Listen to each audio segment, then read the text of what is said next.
Well, all the films, the question was what stage is distribution at? All the films we've released independently, just through our own distribution company. So we'll have an art house cinema release and television broadcasts and DVD release and iTunes. You'll be able to get it on iTunes Canada and a lot of other outlets. So we tend to just do it ourselves. I don't really usually go through the kind of normal channels of distribution for the films.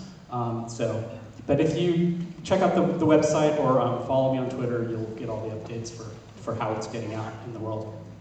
One more question. You turn the play?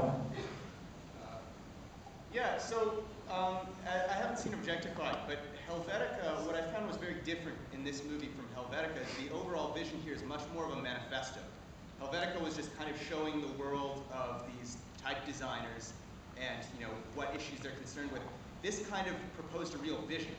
And what was really fascinating to me was at one point, well, there were a couple points, but there was one key point where you showed an opponent of your vision, this guy in Phoenix, this real estate developer, who says what it really comes down to is, I like my suburb, and I like my house.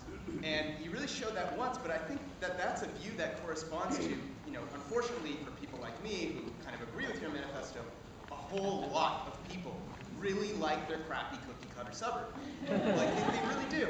And Gary's about to have a child in December, so he may really get to understand the appeal of the suburb. I'm not physically going to have to. My girlfriend, who's Gary's going to have a child. What do you say to that?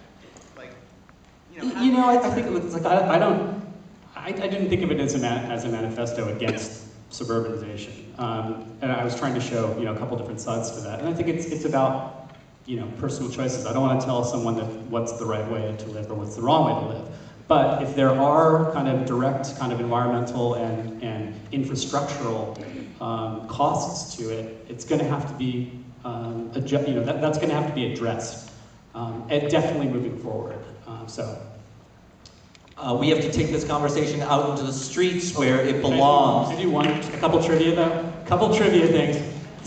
Luke and Shelby, who also both work with me on Helvetica. That last shot of the subway through Manhattan, that was actually from the first day that Luke and I shot together on Helvetica. It was sort of something we shot at the very end of the day, and we never used it in the film, and I kind of dug it up, and 6 years ago, yeah, that was the first day that we even shot together. And it's the G train, which is the one we take to our studio. That was some inside trivia. And also, Oscar Niemeyer, 104 years old next month.